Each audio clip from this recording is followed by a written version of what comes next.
गुरुर्ब्रह्मा गुरुर्विष्णू गुरुर्दैव महेश्वरा गुरु साक्षात परब्रह्म तस्मै श्री गुरवे नमहा. श्रीमद भगवद्गीता अध्याय 18. मोक्ष, संन्यास योग आणि त्याग. अर्जुन भगवान श्रीकृष्ण याला विनंती करीत आहेत की हे महाबाहो, हे ऋषिकेशा, हे केशी निषूदना, मला संन्यास व त्याग या दोन्हीमधून जे काही तत्व आहे ते वेगवेगळ्या प्रकारे माहीत करून घ्यायचे आहे. तेव्हा त्याबद्दल मला अजून काही माहिती आपण जरूर द्यावी. अर्जुनाच्या ह्या वक्तव्यावर भगवान श्रीकृष्ण त्या अर्जुनाला म्हणाले की कित्येक पंडित हे काम्य कर्म ह्या त्यागाला संन्यासच मानतात, तर दुसऱ्या काही विद्वान व्यक्ती या सर्व कर्माच्या फळांच्या त्यागाला त्याग असे संबोधतात. कित्येक विद्वान तर असं म्हणतात की मनुष्याची सर्व कर्मे ही दोषयुक्त आहेत, म्हणून त्याचा त्याग करणे हेच योग्य आहे. परंतु दुसरे विद्वान असेही म्हणतात की यज्ञ, दान, तप व रूप या कर्माचा त्याग करणे हे बरोबर नाही. तेव्हा हे पुरुष श्रेष्ठ अर्जुन, संन्यास आणि त्याग या दोघांपैकी सर्वप्रथम त्याग म्हणजे काय ते तू माहीत करून घे. त्याग हा सात्विक, राजस व तामस या प्रकारामुळे 3 प्रकारे वेगवेगळा सांगितला गेला आहे. यज्ञ, दान आणि तप, रूप व कर्म यांचा त्याग करणे योग्य नाही. या उलट ते अवश्य केलं पाहिजे, कारण यज्ञ, दान व तप ही 3ही कर्मे बुद्धिमान माणसांना पवित्र करणारी आहेत. म्हणून हे पार्थ,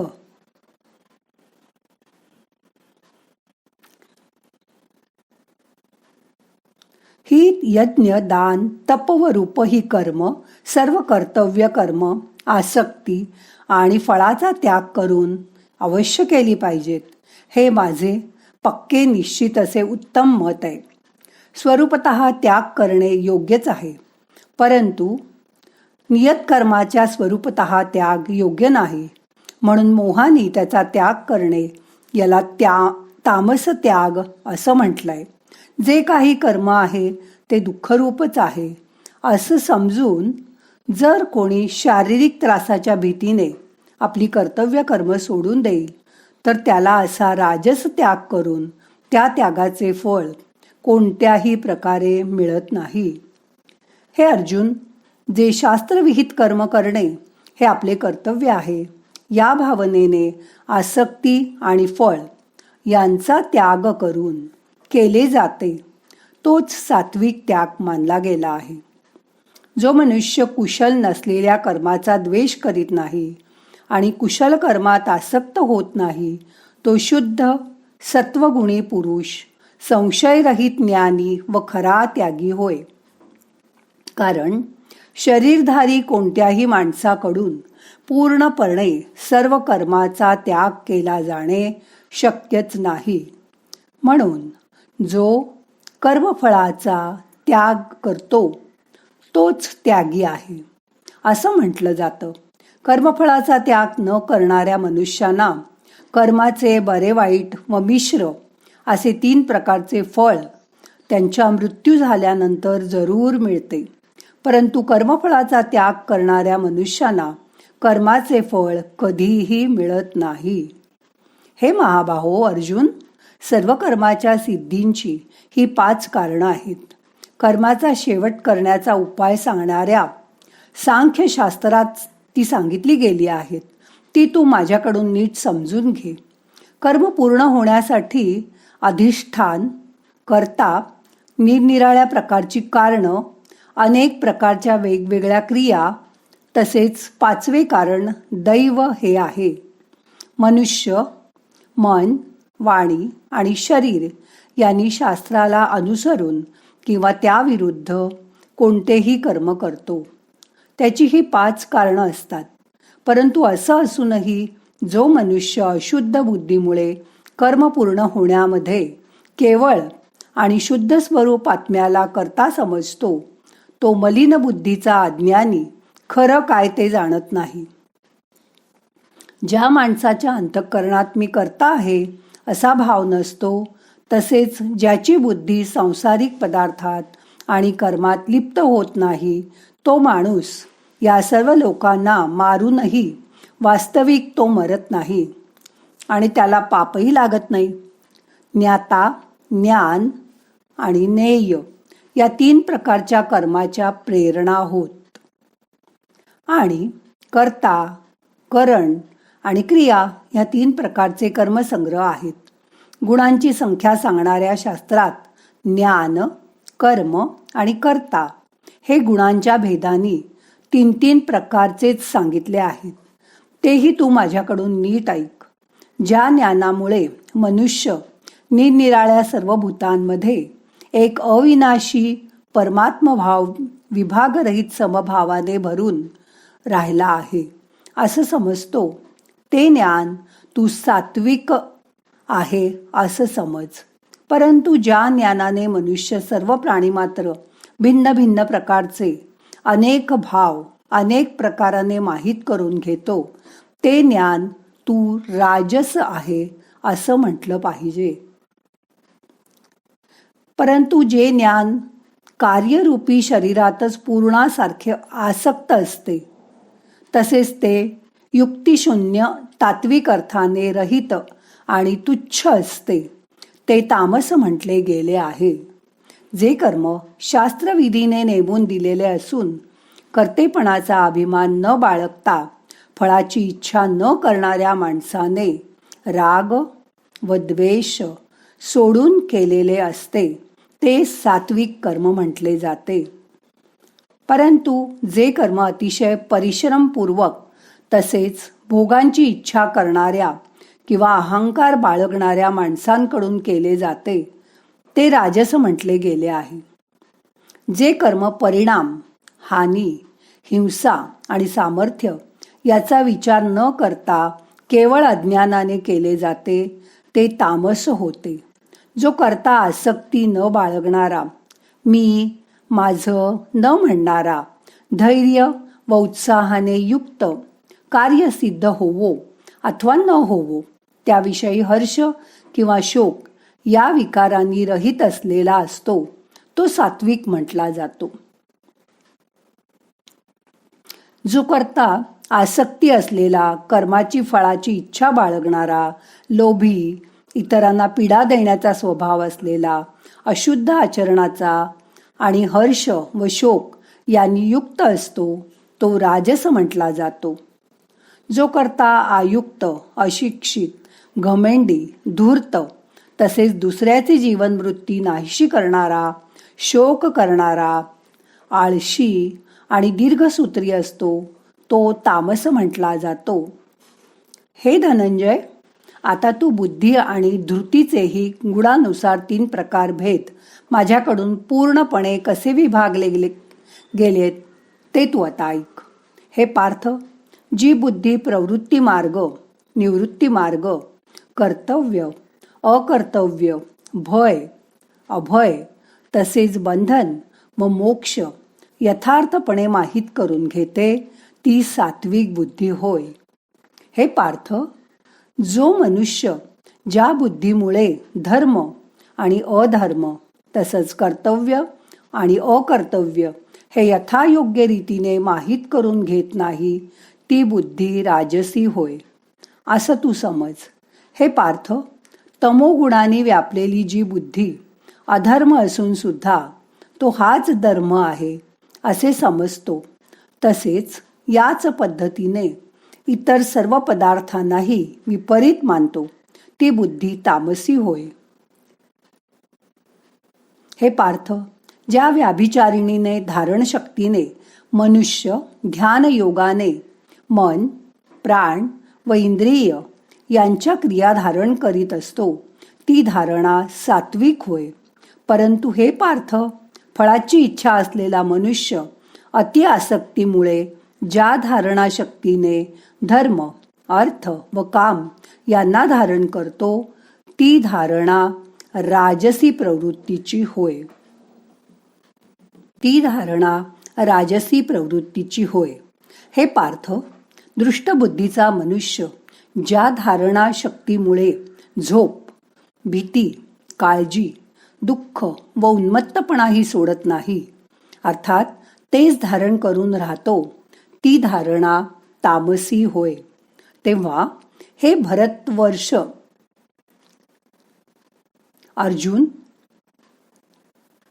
ज्या सुखात आता 3 प्रकारची सुखही तू माझ्याकडून ऐक. ज्या सुखात जो साधक भजन, ध्यान व सेवा इत्यादीच्या अभ्यासात रमून जातो व ज्यामुळे त्याचे दुःख नाहीसे होते, जे सुरुवातीला जरी विषासारखे वाटले तरी ते अमृताप्रमाणे असते, ते परमात्म्याविषयक बुद्धीच्या प्रसादाने उत्पन्न होणारे सुख सात्विक म्हटले गेले आहे. जे सुख विषय आणि इंद्रिय यांच्या संयोगाने उत्पन्न होते ते प्रथम भोगताना अमृतासारखे वाटते, पण ते एक प्रकारचे परिणामी विषच असते, म्हणून ते सुख राजस म्हटले आहे.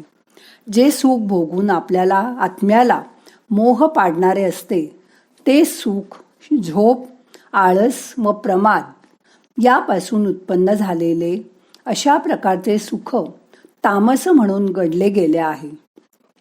पृथ्वी, आकाश किंवा ईश्वर तसेच यांच्या व्यतिरिक्त इतर कुठेही असा कोणताच प्राणी किंवा पदार्थ नाही की जो प्रकृतीपासून उत्पन्न झालेल्या या 3 गुणांनी रहित असेल. हे परंतप ब्राह्मण, क्षत्रिय, वैश्य आणि शूद्र यांची कर्मे मूळ स्वभावताच उत्पन्न झालेल्या गुणांमुळे वेगवेगळी केली गेली आहेत.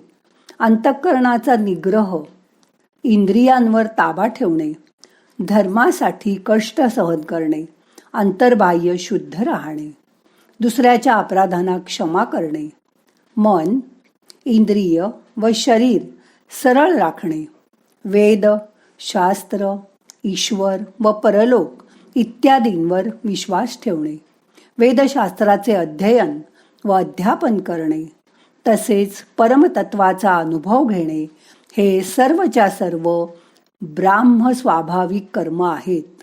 शौर्य, तेज, धैर्य, चातुर्य, युद्धातून पलायन न करणे, दान देणे आणि स्वामीभाव ही सर्वच्या सर्व क्षत्रियाची स्वाभाविक कर्मे आहेत.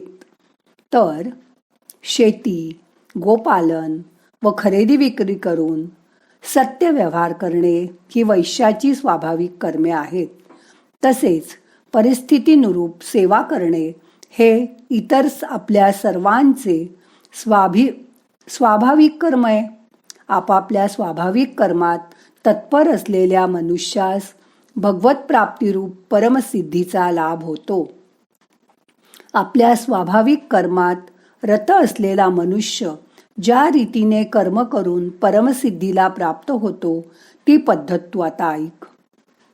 ज्या ईश्वरी शक्तीपासून सर्व प्राण्यांची उत्पत्ती झाली आहे व ज्याने हे सर्व जग व्यापले आहे, त्या ईश्वराची आपल्या स्वाभाविक कर्मांनी पूजा करून मनुष्य परमसिद्धी मिळवतो. उत्तम प्रकारे आचरण करून दुसऱ्याच्या धर्मापेक्षा वैगुण्य असलेलाही आपला धर्म श्रेष्ठ आहे, कारण स्वभावाने नेमून दिलेली स्वधर्मरूप कर्म करणाऱ्या माणसाला पाप लागत नाही. म्हणून हे कौंतेय अर्जुन, जर आप दोषयुक्त तरी स्वाभाविक कर्म कधीही सोडू नये, कारण अग्नीला सुद्धा धुराचा दोष असतो. सर्वत्र कोणत्याही प्रकारची आसक्ती नसलेला व निराकार बुद्धी असलेला, निस्पृह तसेच अंतःकरण जिंकलेला मनुष्य सांख्य योगाने त्या श्रेष्ठ नैष्कर्म सिद्धीला प्राप्त होतो. हे कौंतेय, जी ज्ञानयोगाची अंतिम स्थिती असते त्या नैष्कर्म सिद्धीला ज्या रीतीने मिळवून जो मनुष्य ब्रह्माला प्राप्त होतो, ती पद्धत अगदी संक्षिप्त रूपात माझ्याकडून तू माहीत करून घे. विशुद्ध बुद्धीने युक्त हलके, सात्विक व नियमित भोजन घेणारा, शब्दादी विषयांचा त्याग करून एकांतात शुद्ध ठिकाणी राहणारा, सात्विक धारणा शक्तीने अंतःकरण व इंद्रिये यांच्यावर संयम ठेवून मन, वाणी, इंद्रिय आणि शरीर यांना ताब्यात ठेवणारा, राग द्वेष पूर्णपणे नाहीसे करून चांगल्या प्रकारे दृढ वैराग्याचा आश्रय घेणारा, अहंकार, बळ, घमेंड, कामना, क्रोध व संग्रहवृत्ती याचा त्याग करून नेहमी ध्यानयोगात तत्पर असणारा, ममतारहित, शांतियुक्त असा पुरुष सच्चिदानंद घन ब्रह्मामध्ये एकरूप होऊन राहण्यास प्राप्त होतो. मग तो सच्चिदानंद घन ब्रह्मात तद्रूप झालेल्या प्रसन्न चित्ताचा योगी कशाबद्दलही शोक करीत नाही आणि कशाचीही इच्छा करीत नाही. असा सर्व प्राण्यांच्या ठिकाणी समभाव बाळगणारा योगी माझ्या परमभक्तीला प्राप्त होतो. त्या परमभक्तीच्या योगाने तो माझ्या परमस्वरूपाला मी जो आहे आणि जसा आहे त्यानुसार तसाच तो तत्वतः मला जाणतो. तसेच त्या भक्तीने मला तत्वतः जाणून त्याच वेळी माझ्यात विलीन होतो. माझा सहारा घेऊन कर्मयोगी आपली सर्व कर्म नेहमीच करत असला तरी तो माझ्या कृपेने अविनाशी परमपदाला प्राप्त होतो. तू आता आपली सर्व कर्म मनाने माझ्या ठिकाणी अर्पण करून तसंच समबुद्धिरूप योगाचा अवलंब करून मतपारायण आणि निरंतर माझ्या ठिकाणी आपलं चित्त ठेव. अशाप्रमाणे माझ्या ठिकाणी चित्त ठेवल्याने तू माझ्या कृपेने सर्व संकटातून सहजच पार होशील. आणि जर अहंकारामुळे माझं सांगणं तू ऐकणार नसशील तर तू सुद्धा नष्ट होशील, अर्थात परमार्थाला मुकशील. तू अहंकार धरून मी युद्ध करणार नाही असे जर समजतोस तर तो तुझा निश्चय व्यर्थ आहे. कारण आता तुझा स्वभावच तुला जबरदस्तीने युद्ध करावयाला लावील. हे कौंतेय, जे कर्म तू मोहामुळे करू इच्छित नसशील तर तेही आपल्या पूर्वरचित स्वाभाविक कर्माने बद्ध असल्यामुळे पराधीन होऊन तू करशील. हे अर्जुन, अंतर्यामी परमेश्वर आपल्या मायेने शरीररूपी यंत्रावर आरूढ झालेल्या सर्व प्राण्यांना त्यांच्या कर्मानुसार फेरे घालून सर्व प्राण्यांच्या हृदयात राहिला आहे. हे भारत, अशा प्रकारे तू सर्व प्रकारे त्या परमेश्वराला शरण जा. त्या परमात्म्याच्या कृपेनेच तुला परमशांती आणि सनातन परमधाम मिळेल. अशा प्रकारे हे गोपनीयहून अतिगोपनीय ज्ञान मी तुला आता सांगितले आहे. आता तू ह्या रहस्यमय ज्ञानाचा संपूर्णपणे चांगला विचार कर. मग तुला जसे आवडेल तसे कर्म कर. सर्व गोपनीयाहून अतिगोपनीय माझे परम रहस्ययुक्त वचन तू पुन्हा एकदा ऐक. तू माझा अत्यंत आवडता आहेस, म्हणून हे परमहितकारक वचन मी तुला सांगणार आहे. तू माझ्या ठिकाणी आपले चित्त संयमित स्थिर ठेव व माझा भक्त हो. माझे ध्यान व पूजन कर व मला नमस्कार कर. तू जर असे करशील तर तू माझ्यातच विलीन होऊन जाशील. हे माझे तुला सत्य वचन आहे, कारण तू माझा अत्यंत प्रिय सखा आहेस. तू आपले सर्व धर्म आणि सर्व कर्तव्य कर्म मला अर्पण करून तू सर्व शक्तिमान, सर्वाधार अशा मला परमेश्वराला शरण ये. मी तुला सर्व पापांपासून सोडवीन. तू शोक करू नकोस.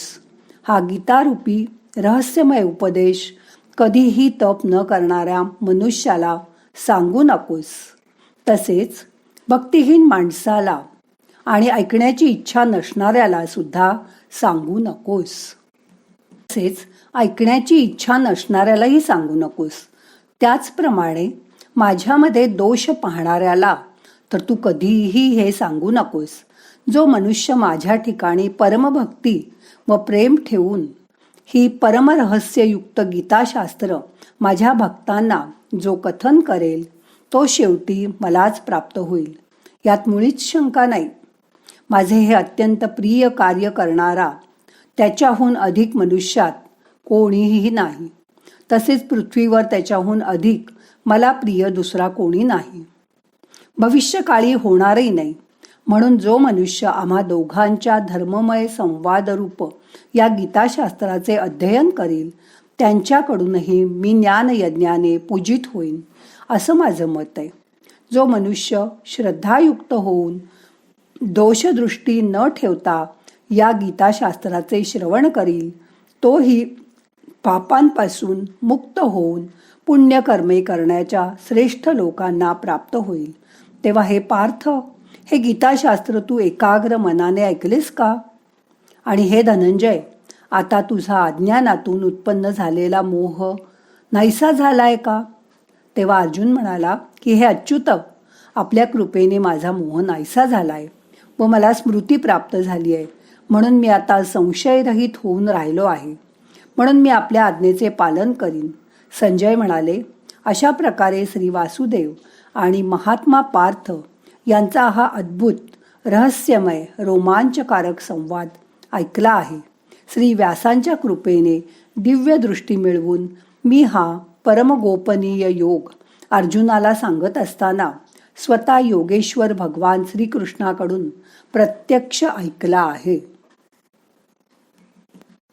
हे महाराज धृतराष्ट्र, भगवान केशव अर्थात श्रीकृष्ण, अर्जुन यांचा हा रहस्यमय, कल्याणकारी आणि अद्भुत संवाद वारंवार आठवून मी खूप खूप प्रफुल्लित आणि आनंदित होत आहे.